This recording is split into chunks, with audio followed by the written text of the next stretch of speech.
Sinimusta podcast jakso numero 76. Kansalaisaktivistin käsikirja.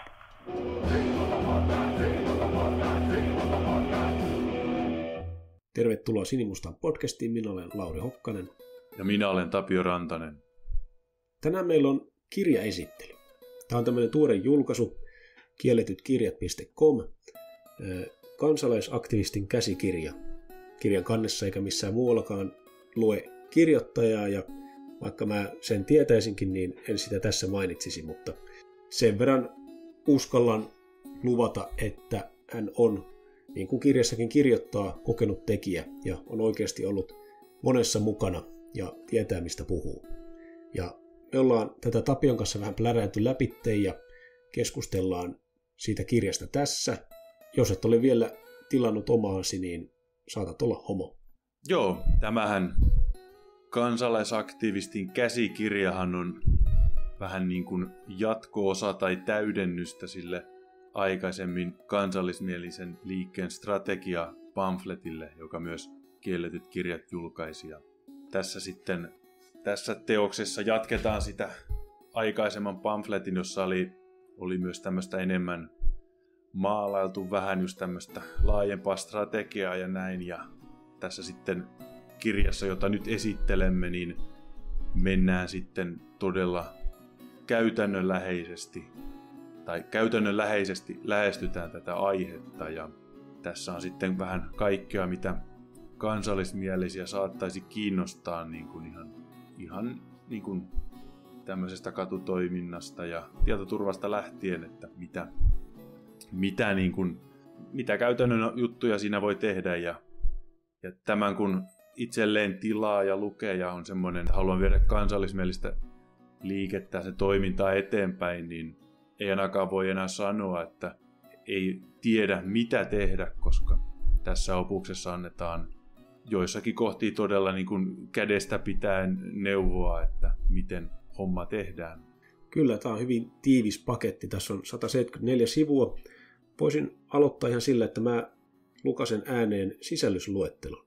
Saat kuulija heti niin kuin selkeän kuvan siitä, että mitä kaikkea täällä käydään läpi. Katutoiminnan tee se itse. Tarrat, lentolehtiset, banderolit, julisteiden listeröinti, isommat tempaukset, mielenosoitukset. Vaihtoehtomediat muutoksen aseena. Sosiaalinen media, tehokasta kun sen osaa. Algoritmit, somessa esiintyminen, sensuuri, sananvapaus, rikostutkinnat ja some, tosielämän organisointi somessa, somevaikuttajiin vaikuttaminen. Poliittinen kärkiteemamme ja sen nostaminen poliittiseksi ykköspuheen aiheeksi. Markkinointi, kansallismielisen infrastruktuurin rakentaminen, kansalaistottelemattomuus, äärivasemmistolaiset ja heidän kanssa toimiminen. Antifasistit vakoilemassa sinua, miten äärivasemmiston toiminta lamautetaan laillisin keinoin, vasemmistolaiset kansallismielisten mainosmiehinä, tietoturva, puhelin ja sovellukset, metadata, kovalevyjen kryptaus, laitteiden tuhoaminen, sosiaalinen media, henkilötietojen suojaaminen, tietopyynnöt, doksaaminen. Kun valtio painostaa poliisin kautta, rikostutkinta, poliisin kuulustelut, pakkokeinot, seurannalta suojautuminen, päättävät pöydät, kriisi mahdollisuutena, sirkushuvit ja sosiaalinen vaikuttaminen, omat kokoontumispaikat sosiaalisen vaikuttamisen väylinä, vapaa alue, oma minivaltio, raha on yhtä kuin valtaa ja sitä pitäisi tehdä, haahuilu, järjestötyö, massaliikkeen hallinta, erilaisia järjestömalleja, raha, brändin rakennus järjestölle, järjestöllisiä ongelmatilanteita, järjestön kehitys, järjestön turvallisuus, johtajuus, oletko sitä oikeasti vai vain paperilla, johtajan markkinointi ulospäin, loppusanat. Kerrotko Tapio ihan aluksi tämmöisen yleisen mielikuvan, mikä sulle tästä jäi? No multa jäi tosi positiivinen just, että käytännönläheinen opus käytännön tekemiseen, että ihan tietoisesti kirjoitettu sellainen, koska tätä ideologista, korkealentoisempaa kirjallisuutta ja kaikennäköistä esoteerista teoriaa on varmasti monen kuulijankin kirjahyllyt täynnä ja omastakin kirjahyllystä sitä jonkun verran löytyy, niin tämä on tämmöinen piristävä, vähän erilainen kirja ja helppolukuinen ja näin. Ja kannattaa, kun te kuuntelijatkin tämän tilaatte, niin tilata sitten samalla tai vaikka jostain Prismasta hakea sitten tämmöisiä muistiinpanovälineitä ja näin, että pääsee sitten merkkailemaan ja kirjoittelemaan ylös ne parhaat vinkit, jotka tämänhetkiseen oman toimintaan sitten ottaa mukaan. Joo, täällä on ihan konkreettista vinkkiä suoraan meidän toimintaan. Sivulla 41 mainitaan, että tee omaan podcastiisi useita jaksoja samasta aiheesta, mutta hae aina uusi kulma. Miten paluumuutto vaikuttaisi talouteemme? Miten paluumuutto vaikuttaisi rikollisuuteen? Miten paluumuutto vaikuttaisi asuntojonoihin? Ja niin edelleen. Älä käy koko aihetta läpi yhdessä jaksossa ja siirry sitten seuraavaan teemaan, sillä toiston määrä tässäkin asiassa luo vahvempaa muistijälkeä sekä kiinnostusta aiheeseen myös ydinyleisösi keskuudessa. Kai meidän täytyy tehdä jatkossa sitten useampi jakso aiheesta paluumuutto. Niin, sitä pitää sitten neuvosta ottaa vaari, kun kerran semmoista annetaan, että pistetään se oma ego syrjään ja päätä vaan nöyrästi pikkasen kumaraan ja puurtamaan sitä työtä, jotta saadaan tämä meille tärkeä aihe kaikkien korville. Mulla on itsellä tässä paperilla muutamia sivunumeroita merkattu ylös ja jotain mainintoja, mitä mä näistä haluan sanoa. Tuossa aika alkupuolella oli yksi kohta, mikä mun mielestä olisi ollut hyvä sisällyttää tänne. Siellä puhutaan sananvapaustuomioista ja miten niitä välttää, niin kiihotus kansanryhmää vastaan. Se itse pykälä löytyy aika helposti internetistä. Kyseessä on rikoslaki 39/1889 ja sen 11. luvussa määritellään kiihottaminen kansanryhmää vastaan. Siinä itse pykälässä ei tätä kohtaa mainita, mutta lain esitöissä annetaan esimerkkejä ja tämäkin on eräänlaista lakitekstiä, jota on sovellettu Suomessa ja tullaan jatkossakin soveltamaan. Ja täällä on tämmöinen sanarimpsu, tai ihmisiä verrataan eläimiin, loisiin ja niin edelleen. Tämä on ehkä se kaikkein helpoin ansa välttää. Muutamille Sinimustan liikkeen jäsenillekin on tullut tuomioita siitä, kun on sosiaaliseen mediaan kirjoitettu jotain, jossa jotain ihmisryhmää verrataan bakteereihin tai syöpäläisiin tai vieraslajeihin tai jotain vastaavaa. Niin helppo ansa välttää. Voi olla, että pläräsin ton kohdan ehkä vähän vilkkain silmin, mutta mun silmiin ei osunut, että oltaisiin yksityiskohtaisesti siitä käyty läpi. Tuo kannattaa muistaa. Sullahan ei ollut vielä KKRVtä sulkana hatussa. Onhan mulla. Oliko? Mistä se tuli? 2018 vuoden. Mutta oliko se KKRV? Lippukaustista.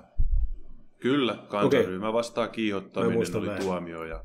Ja tämähän sitten aasinsillalla kytkeytyy tuohon toiseen kohtaan tältä sisällysluettelosta, kun valtio painostaa poliisin kautta, ja siinä on tämä alaotsikko rikostutkinta, ja tämähän on niin kuin monesti on todettu, että kuinka ripeää tämä poliisin ja syyttäjälaitoksen ja näiden toiminta näiden rikosten osalta on, niin itselläkin hän meni koko hommaan, että sain teosta tuomioon asti niin 5,5 vuotta. Ja sehän vissiin mainitaankin tässä kirjassa, että kestää näissä. Ja niin nämähän on niinku semmoisia, että kun aloitetaan tämä poliisin toimesta esitutkinta ja kun päästään tuomioon asti, niin sehän menee monta vuotta näissä. Ja mitä näihin kansanryhmää vastaan kiihottamiseen, niin näissä pitää muistaa se, että rikoksen tämä vanhenemisaika alkaa tässä kiihottamisrikoksissa vasta siinä kohtaa, kun viesti poistetaan netistä. Toisin kuin esimerkiksi kunnianloukkausrikoksissa, joissa tämä vanhenemisaika alkaa siinä kohtaa, kun tämä someen tai minne niin kuin julkisesti laitettu viesti on niin kuin julkaistu. Että tämä on hyvä muistaa, että riippuu kummasta sua syytetään, että kuinka kauan pitää vältellä syytemiestä, että vanhenee, niin on vähän eroa sitten siinä kohtaa. Joo, mä tiedän yhden kaverin, joka on onnistunut vältteleen sen umpeutumisajan yli. Se meni siinä sitten hatun nosto. Se oli loppujen lopuksi aika niin kuin pitkäjänteisen työn takana kuitenkin. sehän on 2 vuotta kunnianloukkaustapauksissa. En muista ulkoa, kuinka kauan se on tuossa kansanryhmää vastaan kiihottamisessa, mutta niin kuin sanoin, että se ei ala vasta kuin sen jälkeen, kun se viesti poistetaan.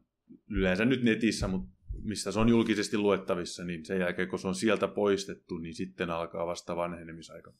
Mutta nämähän ovat sen verran vakavia rikoksia, etenkin kun kansallismieliset niitä tekee, niin poliisihan kyllä laittaa todella paljon resursseja siihen, että nämä syytteet saadaan toimitettua perille ja syytetyt sitten siihen esitutkintaan ja heitä kohtaan sitten näitä pakkokeinoja voidaan käyttää, joista myös puhutaan tässä kirjassa. Ja siellä on ihan hyvin listattu juuri niitä, että mitä keinoja viranomaisilla on ja miten niitä käytetään ja ehkä sitten vähän, että miten niiltä pystyy suojautumaan ja välttämään niitä keinoja, joita myös tuossa tietoturvaosiossa sivutetaan, joka on aikaisemmin ennen tätä viranomaisten toiminnan läpikäymistä.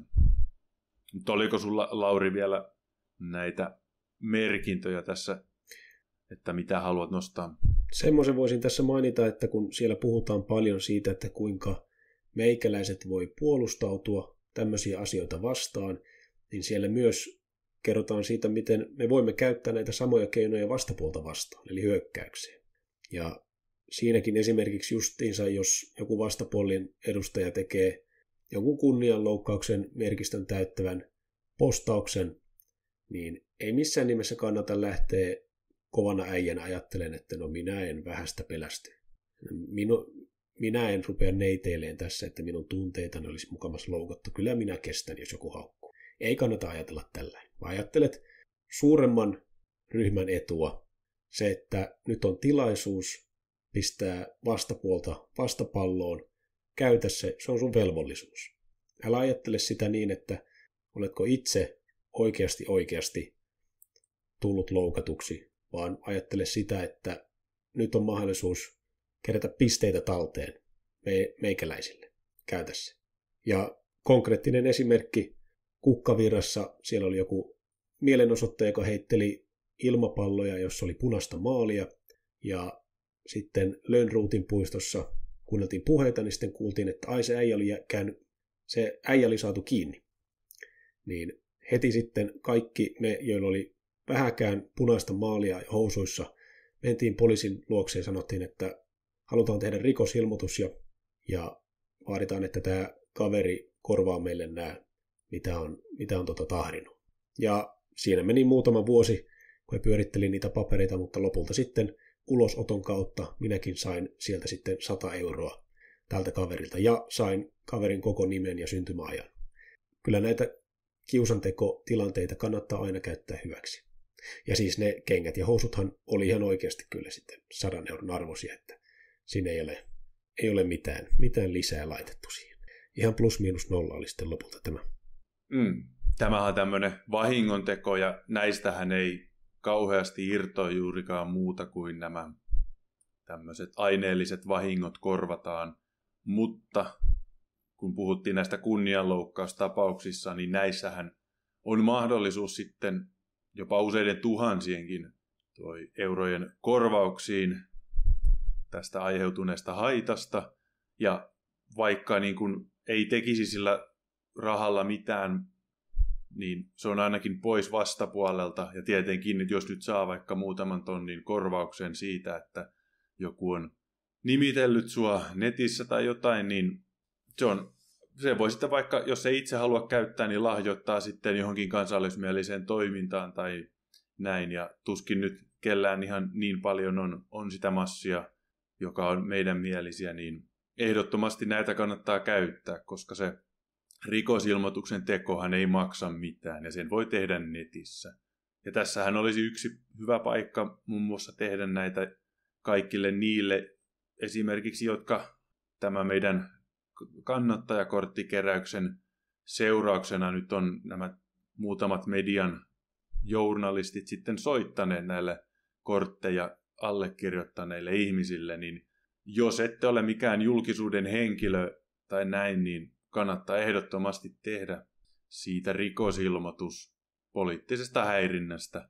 Voi olla, että sitä ei oteta tutkintaan tai mitään muutakaan, mutta ainakin se työllistää viranomaisia, jos ei muuta. Ja onhan siinä aina se mahdollisuus, että se menee eteenpäin ja näin. Ja sitten se ainakin myös osoittaa vähintään sen, että me olemme valmiita pitämään omia puoliamme, emmekä anna enää vastapuolen kävellä toi meidän ylitsemme ja heidän tehdä mitä haluaa, vaan että me näytämme heille, että ainakin edes pientä vastarintaa tehdään. Ja kun nämä vastapuolen erinäköiset nämä painostuskeinot koko ajan lisääntyvät ja koventuvat, niin myös sitten tämä meidän vastarinta niin kuin kasvaa sitä mukaan. Ja sehän on ihan suotavaa, jos haluaa oikeaa muutosta. Tästä kortinkeruukampanjasta puolue on kirjassa mainittu ainakin 2 kertaa. Ensin kohdassa, joka käsittelee kansalaistottelemattomuutta. On kuitenkin laillisia ja laittomia kansalaistottelemattomuuden muotoja. Laillinen muoto on esimerkiksi se, että virkamies toivoo, että te tekisi asiaa X, mutta teette sen silti. Esimerkiksi loppuvuodesta 2024 Sinimusta liike ryhtyi pitämään julkisia isänmaallisia lukupiirejä kirjastoissa. Kirjastot tiedottivat julkisesti vastustamansa lukupiirejä. Siitä huolimatta, tai juuri sen takia, puolue järjesti lukuisia kirjastokokouksia. Laillinen kansalaistottelemattomuus toi siis pelkkää plussaa pienelle yhdistykselle ilman miinuksia. Ainoat kritisoijat olivat vasemmistolaisia toimittajia ja muita aktivisteja, joille sinimustat on lähtökohtaisesti ongelma. Sen sijaan moni maltillisempi osoitti julkisestikin sympatiaa kirjoilla itseään sivistäville nationalisteille. Mikäli yhtään kansallismielistä kenttää tunnemme, on se keskimäärin hyvin konservatiivinen lakien noudattamisen suhteen. Toisin sanoen, mikäli lakeja olisi rikottu edes kansalaistottelemattomuuden nimissä, olisi moni maltillinen kansallismielinen etääntynyt ryhmästä lähentymisen sijaan. Nyt puolue sai kuitenkin kansalaistottelemattomuutensa voimalla kasaan puolueen virallista rekisteröintiä varten tarvittavat kortit. Jos me oltaisiin lähdetty perinteiseen kortinkeruukampanjaan, ihan vaan mainostettu, että hei, meillä on tämmöinen juttu, kiinnostaako, niin ei me oltaisiin tässä, me oltaisiin miettimässä strategioita, että miten rekisteröity yhdistys jatkaa tästä eteenpäin. Mä vähän luulen. Nämä on erittäin hyviä ohjeita, mitä täällä kirjassa käydään läpi. Ja juurikin tässä tämän jälkeen heti painotetaan, että laiton kansalaistottelemattomuus meikäläisille ei oikein sovi. Sitä käytetään heti lyömäaseena vastaan ja sitten lähtee järjestö alta. Siihen ei kannata lähteä. Mutta käydään tämän jaottelun laillisen ja laittoman välillä. Siihen kannattaa tutustua tästä lisää. Tämä on aika pitkä osio. Sitten on toinen, missä on mainittu, oli vastapuolen käyttäminen markkinoinnissa. Vasemmistolaiset kansallismielisten mainosmiehinä. Vasemmistolaisia on helppo hyödyntää myös kansallismielisten mainosmiehinä. Hyvä käytännön esimerkki tästä on se, kun Sinimusta liike järjesti Suomen eri kirjastoissa lukupiirejä. Vasemmistolaiset saapuivat paikalle sekoilemaan kerta toisensa jälkeen ja saivat aikaan järisyttävän määrän sympatiapisteitä sinimustille. Sama toistettiin useampaan kertaan ja joka kerta vasemmisto lankesi samaan ukotukseen. Itse lukupiirit tuskin olisivat kiinnostaneet edes kaikkia kansallismielisiä, saati suurta yleisöä, ilman hysteeristä vasemmistoa. Marksistien järjestämien vastamielenosoitusten seurauksena sinimustille tuli kuitenkin tilastolliset piikit niin jäsenhakemuksissa kuin myös allekirjoitetuissa kannattajakorteissa. Lisäksi liikkeestä kirjoitettiin satoja lehtiartikkeleita ja sitä koskevat somepäivitykset saivat huimia näyttökertalukemia. Paikan päällä itsensä nollanneista vasemmistolaisista saatiin puolestaan tuotettua meemejä kansalle, ja he etäännyttivät omalla impulsiivisella käytöksellään keskivertokansalaisia aatteestaan tehokkaasti. Tätä samaa käytiin läpi myös siinä kansallismielisen liikkeen strategia-julkaisussa, joka oli meidän lukupiiriemme aihe Oodissa ja Hämeenlinnassa. Ja siitä inspiroituneena sitten myös vähän lähdettiin tälle linjalle, kun hoksattiin, että ei perkele, näähän oikeasti tulee tänne 200 ihmisen voimin, ja tästä oikeasti kirjoitetaan mediaan tosi paljon. Ja nyt tässä on niin kuin malliesimerkki tästä, mitä siinä aiemmassakin teoksessa kirjoitettiin. Ja sitten lähdettiin vaan lypsään, kun tuli. Lypsetään niin paljon kuin tulee. Ja sitähän tuli. Kyllä. Mutta sitten seuraava kohta näiden jälkeen, mikä tässä kirjassakin on tämä tietoturva, ja sehän nyt yhä enemmän tällainen some-aikana, kun kaikki on netissä ja kaikilla on tämä vähintään tämä puhelin, jossa on sitten lähes koko elämä sinne ladattuna ja erinäköisillä sovelluksissa ja kuvissa ja sun muissa se tallennettuna. Niin tämäkin on ihan hyvä osio. En nyt lähde tähän sen yksityiskohtaisemmin menemään, mutta tässä just käydään nämä puhelimet ja niiden sovelluksen ja ihan sitten tietokoneiden ja kaiken näköisten tallennuslaitteiden niin kuin salaamista ja mahdollista tuhoamista, jos sitten virkavalta kohdistaa näitä pakkokeinoja suhun. Ja se, mikä niin kuin mainitte näistä kaikista käytännön jutuista, mitä voit tehdä niin kuin suojaamista varten, on oikeastaan mainitsen 2 asiaa. Eli jokainen yksittäinen teko, minkä sä teet, mitä tässäkin kirjassa mainitaan, niin parantaa sitä tietoturvaa nykyiseen verrattuna, mitä sulla on. Ja sitten se toinen asia, mitä just mainitsen, ja mikä tässä kirjassakin mainitaan, että vainoharhaseksi ei kuitenkaan kannata ryhtyä liikaa, koska sitten, se oikeasti haittaa sitten jo omaakin toimintaa niin paljon, että loppujen lopuksi yksittäinen yksilö on niin mitätön loppuviimeksi virkavalallekin, että eivät he nyt loputtomasti mitään pakkokeinoja yhteen henkilöön kohdista, niin ei siinäkään kannata liiallisuuksiin mennä, mutta hyvä hetki, kun lukee tätä kirjaa, niin käy läpi ja miettii, että mitä näistä keinoista ei ole tehnyt itse ja sitten miettii, että miksi ei ole tehnyt ja sitten miettii, että kuinka helposti pystyy sitä tekemään ja haittaako se oikeasti mun laitteiden käyttöä niin paljon, että en voisi sitä tehdä. Ja koska se ei haittaa, niin ehdottomasti sitten jokainen tekee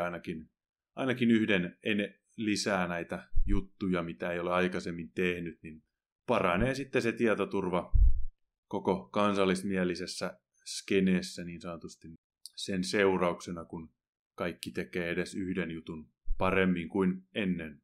Ja mitä noihin julkisiin tapahtumiin, niin yksän kappale tässä on tästä doksaamisesta puhutaan. Eli sehän tulee tuolta anglosfääristä tämä termi, ja sillähän tarkoitetaan tätä paljastamista, eli paljastetaan joku henkilö, että se onkin mahdollisesti jonkun nimimerkin takana kirjoittanut tällaista ja tällaista, tai sitten, että on voinut olla jopa omalla nimellä, mutta ei ole ihan ollut julkisuudessa, ja sitten paljastetaan, että hei, sillä on näinkin ikäviä mielipiteitä ja näin, ja yritetään maalata siitä sitten mahdollisimman synkkää kuvaa siitä henkilöstä ja aiheuttaa hänelle sitten erinäköisiä sosiaalisia ja taloudellisia vaikeuksia. Mutta siinähän just onkin se ongelma, että se doksaaminen toimii vain kerran ja sen jälkeenhän se käytännössä on käytetty se ase ja monesti kun sen kohteeksi joutuu ja on kokenut sen, niin sitten sen jälkeen huomaa, että ei se nyt ollut ihan niin paha, mitä siitä puhuttu, ja sitten kun se kortti on käännetty, niin sitä ei sitten voi enää käytännössä uudestaan kääntää. Ja tähän liittyen, niin kuin itsekin olen omassa käytöksessä ottanut sen, että omalla nimellä ja naamalla ja kaikki mitä laitan sinne, niin olen valmis puolustamaan sitä oikeussalissa. Niin sillä viedään tosi tehokkaasti se ase pois heiltä. Vielä noin 10 vuotta sitten oli vallallaan se malli, jossa kirjoiteltiin paljon nimimerkin takaa ja pelättiin sitä, että joku paljastaa. Ja vastapuolelle on edelleenkin jäänyt vähän se vanha kasetti pesään, jossa paljastaminen on niin kuin ensisijainen ase kansallismielisiä vastaan. Ja mun mielestäni Sinimusta liike eritoten on sekoittanut tätä pakkaa, koska meillä on se malli, että me ollaan puolue, me ollaan ehdolla vaaleissa omalla nimellä ja naamalla ja julkisesti ajetaan näitä meidän radikaaleja mielipiteitä, joka itsessään normalisoi niitä. Jos niitä ajaa poliitikko, joka on vaaleissa ehdolla, niin sehän on normaalimpaa kuin että niitä ajaa vaan jotkut muut toreilla huutelijat. Ja media pikkusen vielä yrittää niin kuin tätä samaa. Ei oikein pääse siitä irti, mutta kyllä mä luulen, että 5 vuoden sisään niin viimeisetkin heistä on unohtanut, että tämmöinen strategia ylipäätänsä löytyy sieltä työkalupakista. Se ei ole enää niin oleellista siinä vaiheessa. Meillä on aika hyvin riisuttu vastustaja tästä aseesta.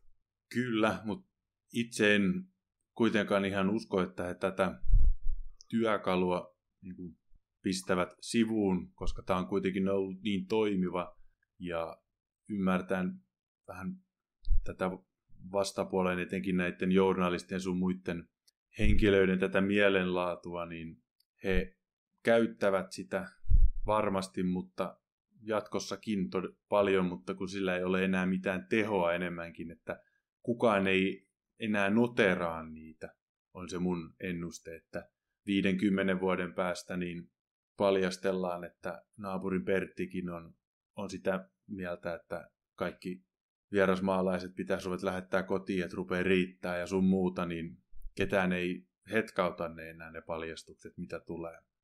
Enemmänkin mä kallistun siihen suuntaan paljastuksista ja niiden tehon katoamisesta, niin sittenhän tietenkin, kun se naapurinkin Pertti rupeaa haluaa sitä, että nämä vieraskansat lähetetään takaisin omiin kotimaihinsa, niin silloinhan pitäisi meidänkin olla siellä päättävissä pöydissä, jotta tämmöistä poliittista päätöstä, jolla tämä paluumuutto laitetaan käyntiin, niin saadaan aikaiseksi, niin vaatii sen. Ja no siksihän sinimusta liike on, että me päästään sinne poliittisiin päättäviin pöytiin. Mutta kuten tässäkin kirjassa kirjoitetaan, niin päättäviä pöytiähän on myös muuallakin. Ja tässä 2 isoa, mitä tässä kirjassakin mainitaan, ovat niin kuin ihan yrityselämä ja sitten toinen on kulttuurielämä.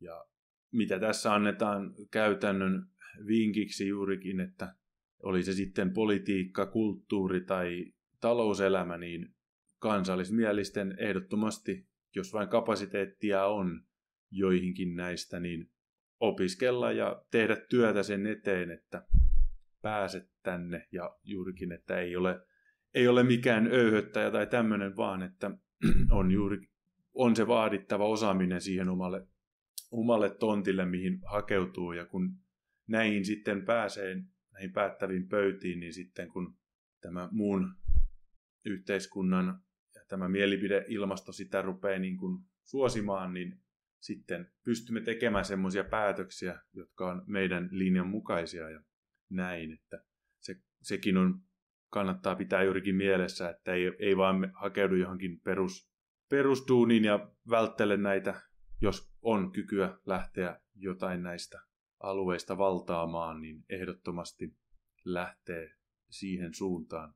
Kyllä, tuosta rahajutusta sen verran, että jos mietitään kansallismielisen kentän kokoa, se on rajallinen, siihen kuuluu semmoinen numero ihmisiä, ja jos rajataan se vaikka, että ne ihmiset, joiden panos kansallismielisyyden eteen on enemmän kuin 0 euroa, 0 tuntia, 0 kilometriä, niin saadaan joku joukko ihmisiä, ja jos kerätään rahaa johonkin vaikka kotkanpesään, niin meillä on rajallinen rahankeräyspotentiaali kansallismielisellä kentällä. Ihmiset käy töissä, tienaa palkkaa, ja sitten siitä pistää jonkun pienen siivun. Joko hetkittäin, kun tulee joku yksittäinen tapahtuma tai kampanja tai joku juttu, tai sitten on niitä, jotka laittaa pienen summan kuukausittain. Jälkimmäiset laittaa keskimäärin vuoden aikana enemmän kuin ne ensimmäiset. Vaikka se summa on pieni, niin se vaan kertyy ja kertyy. Mutta henkilökohtaisesta budjetista ei kauheasti pysty lahjoittamaan, jos ei ole keskiverrosta radikaalisti poikkeavat tulot ja menot. Mutta sitten, jos on yritysbudjetti, jos vaikka pyörität jotain sivutoimista yritystä tai ihan jopa päätoimista, niin se mittakaava, missä se raha pyörii, on ihan eri. Ja sieltä pystyy paljon paremmin lahjoittamaan suurempiakin summia joihinkin kansallismielisiin projekteihin. Ja mä näkisin, että seuraavan 5-10 vuoden, enemmän 5 vuoden aikana, niin yksi tärkeä projekti kansallismieliselle kentälle on, että meidän pitää pyrkiä luomaan suurempi määrä kansallismielisiä pienyrityksiä, jotta me saadaan tuotua rahaa, sanotaan näin, että kansallismielisen kentän laitamilta lähemmäs sitä keskustaa tai jopa kansallismielisen kentän ulkopuolelta, vaikka kielletyillä kirjoillakin esimerkiksi varmasti on paljon asiakkaita, jotka ei nyt sinällään kuulu tähän kenttään, joita kiinnostaa joku yksittäinen julkaisu, jota ei mistään muualta saa. Eli tavallaan muutoin liian suuri osa siitä rahasta pyörii siellä kentän sisällä. Olisi kiva saada sitä vähän sieltä ulkopuolelta siirrettyä tänne sisäpuolelle. Mulla itsellä on ainakin yksi idea yritykseksi, mutta katsotaan sitä vähän joskus tuonempana. Mutta rahan tekemisestä, sen merkityksestä, tärkeydestä puhutaan tässä kirjassa paljon. Se on työkalu, se on resurssi, sillä saadaan asioita aikaan. Sillä meidän vastapuolikin on saanut nykyisen asemansa aikaan. Herääkö sulla ajatuksia aiheesta raha? Joo, se rahasta puheen ollen, niin tässäkin kirjassa mainitaan tämä, kun Trumphan leikkasi näiltä erinäköisiltä kansalaisjärjestöltä sun muilta, ihan puhutaan jo miljardeissa, mitä leikattiin, niin tämähän on myös yksi iso isku meidän vastapuolelle, että tietenkin sitten, kun seuraava presidentti astuu valtaan siellä, niin varmasti siihen tulee sitten muutos, mutta kyllä se varmasti ainakin hidastaa heidän toimintaa hetkellisesti ja saattaa jopa saada jotkut luopumaan siitä, koska se, mikä tämän vastapuolen ideologian ajamisessa on monesti nähty, että siinä vaiheessa, kun rahahanat menevät kiinni, niin se toiminta loppuu täysin. Että toisin kuin kansallismielisessä toiminnassa, jota on etenkin Suomessa tähän asti rahoitettu juuri sillä omalla palkkatulosta nipsaistulla lahjoituksilla sun muilla, niin sitä tehdään enemmänkin sen aatteen palon avulla ja näin, että tämä vastapuoli tuntuu olevan, että heti kun se loppuu se rahahanat ja ei saa itselle mitään siitä toiminnasta taloudellista hyötyä, niin se loppuu se toiminta saman tien. Niin se on myös hyvä muistaa, että rahan kanssa, että jos ei välttämättä saa, on jossain näissä aikaisemmin mainituissa päättävissä pöydissä, että ei välttämättä pysty ohjaamaan meille lisärahaa, mutta saattaa pystyä torppaamaan vastapuolelta heidän nykyisiä rahavirtoja, niin sekin on jo jotain. Kyllä, mä luulen, että tuossa saattaa olla valloillaan semmoinen ilmiö, että mitä enemmän sulla on jotain resurssia, niin sitä vaikeampi sitä on hallinnoida, jolloin sitä tulee käytettyä vähän holtittomasti. Jos sulla on tilillä reilusti ylimääräistä koko ajan, niin et sä katso kaupassa, että paljonko tämä juusto maksaa versus toi. Ja silloin kun Lauri oli nuori sinkkumies, joka asui yksin, niin en mä mun aikaani käyttänyt niin hyödyllisesti, tehokkaasti kuin sen olisi voinut käyttää. Nyt mulla on vaimo ja lapset ja omakotitalo, niin saa oikeasti miettiä, että mistä mä raavin kasaan kaikki ne tunnit, joiden aikana pitäisi tehdä näitä politiikkahommia, mutta eipä tule kauheasti tuhlailtua vapaa-aikaa. Se tulee käytettyä aika tehokkaasti. Se, mitä on käytettävissä. Ja kun me tehdään tämmöisellä pikkubudjeteilla poliittista aktivismia, niin me käytetään myös se raha aika tehokkaasti. Ja kun vastapuoli on tässä vuosikymmenten aikana vähän laiskistunut ja lellitty siihen, että he saa sitä julkista rahaa tuosta noin vaan suuria määriä, niin ei he enää oikein osaa käyttää sitä tehokkaasti, ei osaa tehdä asioita kengänauhabudjetilla aatteen palosta. Mä luulen, että tämmöinen ilmiö voi olla tässä ehkä kyseessä. Kyllä. Ja kun mainitsit ton vapaa-ajan ja kuinka se on nyt muuttunut sinkkuajoista ja käyttää sitä tehokkaammin, niin tässähän yksi aihe, mistä kirjassakin puhutaan, on tämä haahuilu, jota valitettavasti näkee jonkun verran tässä kansallismielisessä toiminnassakin, niin siitäkin juuri puhutaan, että toiminnan tehostaminen ja kohdistaminen oikein ja sen valvominen, että se oikeasti myös pysytään niissä suunnitelmissa ja sun muuta, niin on ihan hyvä pointti kans, mikä voi nostaa tästä kirjassa, mitä kirjassa puhutaan. Ja tämähän linkittyy myös sitten siihen, vielä tämän jälkeen oli tämä kohta, jossa puhutaan johtajuudesta, niin kytkeytyy aika pitkälti siihenkin, että hyvä johtaja osaa niin kuin pitää tämän haahuilun minimissään. Ja se on myös yleensäkin merkki siitä järjestön tehokkuudesta, että kuinka paljon sen toiminnassa on tätä haahuilua siellä ja näin, että on sitten, niin näkee sitten juuri täältä, miten se organisaation johto sitten on ajan tasalla, mitä siellä itse organisaatiossa tapahtuu ja miten se toiminta on järjestetty. Mutta yksi mielenkiintoinen kohta, jonka haluaisin vielä nostaa tähän, on tämä omat kokoontumispaikat sosiaalisen vaikuttamisen väylinä. Ja tässähän sitten nostetaan hyväksi esimerkiksi tämä Otsola, joka tuolla Hyvinkäällä oli ja jonka sitten vastapuoli kävi polttamassa.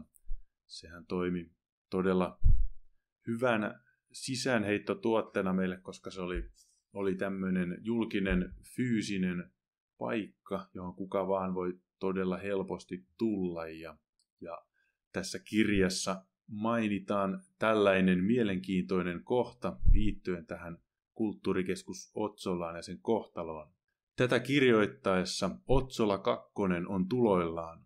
Otsola 1 paloi äärivasemmiston tuhopolton seurauksena, sillä vasemmistokin tietää takanamme piilevän kasvupotentiaalin ja haluaa estää sen realisoitumista. Tämmöinen kiva, kutkuttava fakta täällä meidän kuuntelijoille. Elikkä uutta Otsolaa työstetään parhaillaan. Ja me tullaan tekemään aiheesta varmasti podcast-jakso myös. Ei paljasteta tästä sen enempää kuin, että tuleva Otsola 2 on kivirunkoinen. Se on tärkeä asia. Mulle jäi ensimmäisen Otsolan tapahtumista kaikkein mieleenpainuvimmin mieleen se Fight Night.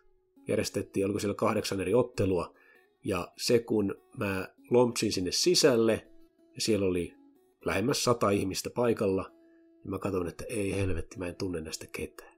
Tuolla on yksi, ton mä tunnen. Tossa on toinen. Mä tunsin ehkä 4-5 ihmistä. Noin. Ja kaikki muut oli tuntemattomia ja tosi nuoria. Ja se oli just täydellinen esimerkki siitä, mitä tässäkin kirjassa käsitellään, että miten se toimii kasvualustana. Siellä oli joku sisäänpääsymaksu, mutta oli kuitenkin niin kuin avoimet ovet, vapaa pää. Ei pitänyt ilmoittautua etukäteen, ei pitänyt niin kuin kysellä, että kenet sä tunnet, onko sulla suosittelijaa. Sinne sai tulla, kun maksut sisäänpääsylipun. Ja se toimi todella niin kuin matalan kynnyksen tämmöisenä paikkana, jonne tuli nuoria, jotka oli vähän jollain tavalla kiinnostunut aiheesta. Eikä siellä sinänsä muistaakseni kauheasti mitään niin kuin politiikkaa puhuttu. En muista, oliko meillä kortinkeruun kampanja silloin käynnissä. Taisi olla, siitä taidettiin siellä mainita, käykää kirjoittaa tai jotain. Mutta ei varmaan sen enempää kauheasti. Se oli äärioikeiston järjestämä tappelutapahtuma ja sinne tuli todella paljon uusia kasvoja paikalle. Mutta uudesta Otsolasta lisää tuonnempana kielletytkirjat.com, kansalaisaktivistin käsikirja, 15 €. Laittakaa tilaukseen, pistäkää rahaa kansallismieliselle yritykselle. Se liikkuu sieltä varmasti eteenpäin hyvin tarkoituksiin. Kiitos seurastanne, kiitos ajastanne, kiitos mielenkiinnostanne. Kuulemiin. Kuulemiin.